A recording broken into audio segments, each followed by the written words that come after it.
सुवर्णपुर जिलापाल कार्यालय आज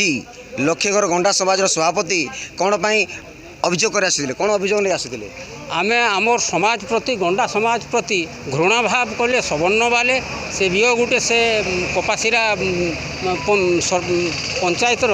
से घृणा भाव करी नवीन ओडिशा आम ओडिशा कार्यक्रम रे आमर समाज गंडा समाज माँ भौणी मैंने समस्ते खाद्यपेय बसी थे ताकू छुआ टुआ घृणा भाव कर खाद्यपेय फिकिदेले एमान को खेदिले तुम्हें गंडा मैंने ये कहीं आसुच बोली बहुत अपमान कथा यहाँ हूँ नवीन सरकार निदर्शन तांकर कार्यक्रम रे गंडा जाति को अपमान करा जाउचे अति निंदनीय अति दुखदायक जीए से यो करिछि से कंप ताकू तुरंत एसोसिटी केस रे बुक करा जाऊ एवं उचित दंड विधान करा जाऊ। वर्तमान लक्षेघर गंडा समाज सभापति कहले जो नवीन ओडिशा कार्यक्रम रे जो दलित महिला माने जो कार्यक्रम में योगदान करथिले से कार्यक्रम रे जो खाद्यपेय व्यवस्था करा जायतिला सेतिरे जातियाण भेदभाव करी तांकू अपमानित कर जाइछंती जो स्थानीय सरपंच को जो इयो एणुकरी समाने आज लक्षेघर गंडा समाज जिलापाल कार्यालय को दाबी कर आसी जे यथाशीघ्र जल्द से जल्द से इयों को सस्पेंड करा जाऊ एवं एट्रोसिटी एक्ट रे तांको गिरफ्त करा जाऊ एवं जदि एई गंडा समाज को जदि आईन अनुजाई न्याय न दिया जाए ताहले आगामी दिन में तीव्रतर राजस्था करेंगे दरकार बेले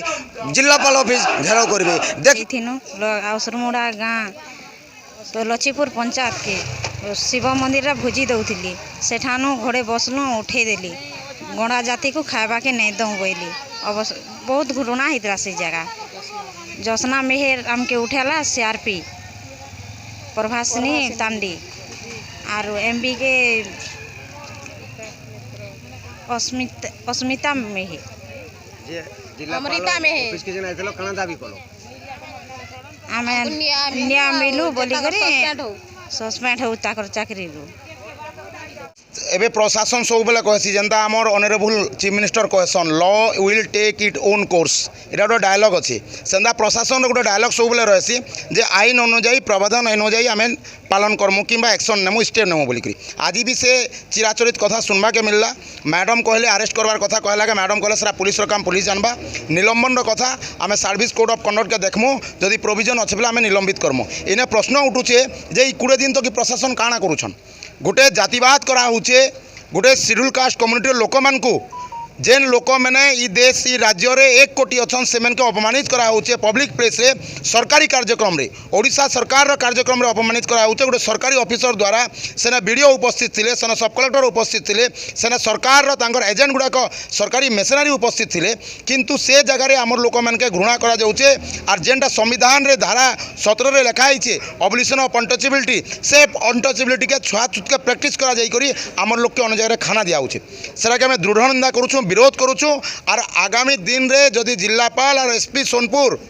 जदि आमर दाबी के पूरण नहीं करबे बेला आंदोलन आम और बड़ आकार रे करमा जोर जार करमा चकाजाम करमा है पारे आगामी दिन रे सोनपुर भी बंद हेबा बोली अवमान करा हिची कास्ट फिलिंग करी तांको जातियाण करी जो नवीन सरकार कार्यक्रम रे खाइबारु विताड़ित कर दिया तुम गंडा समाज बोली असम्मान कर आज सोनपुर जिलार दलित समाज आसिछंती केते शीघ्र से आसमे को गिरफ्त करेंगे जोटा एबे आपण कहले कि जो दलित समाज कह जो जाति आक्षेप कर तो निश्चय निंदनीय अटे एटा हवा कथा नुहे आम समाज रे आम जिते आगो को बढ़ुचु एटा कमीबा कथा किंतु लोक आटा जो आपण माने करिसंती कि से जो जे देवेंद्र कंप तांको ये करने FIR तो आप ये कर लॉज कर बाटे हम जोटा सस्पेंड करने जो कर सर्विस कोड अनुसार जहाँ प्रोविजन अच्छी आम से हिसाब से करूँ मैडम 13 तारीख को FIR दर्ज कर आज को 20 तारीख है केबे अरेस्ट करा सेरा पुलिस को आम ये करूँ जमती स्टेप्स जल्दी ने देखा बाकी रहा केबे जिला प्रशासन एवं ओडिशा सरकार सही अपव्यवहार को सस्पेंड करुच्ची गिरफ्त करुच्ची सोनपुर जिल्लारू Suresh Kalta the Republic of Odisha 24 news.